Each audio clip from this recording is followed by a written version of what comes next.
Good morning Pilipinas, it's 5:20 at nagbabalik po ang Panahon TV.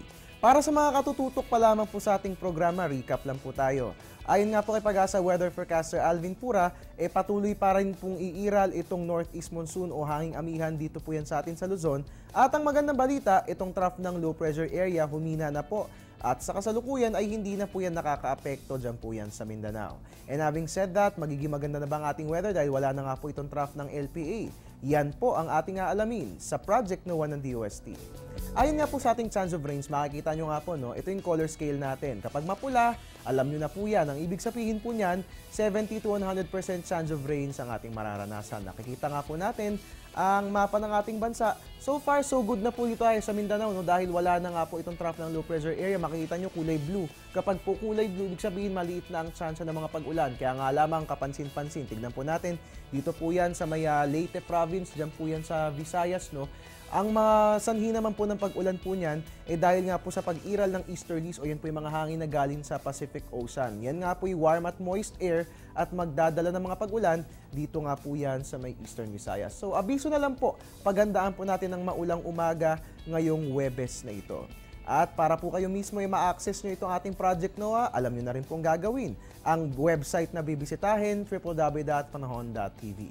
At this point, lipat po tayo sa palabas ng Pilipinas, no, at silipin naman natin nalagay ng panahon sa Asia. Ito nga po yun.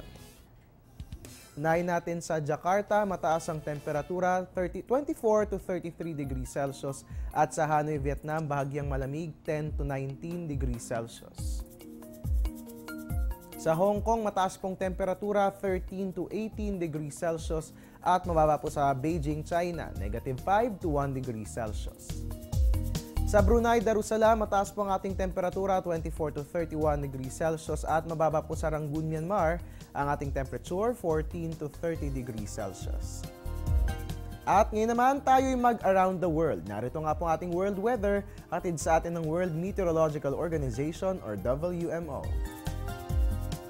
Unahin po natin sa USA and Canada. Sa Los Angeles, mataas po, 13 to 27 degrees Celsius. Sa Edmonton, Alberta, winter na po dyan, talaga namang napakalamig ng ating panahon, negative 2 to 4 degrees Celsius.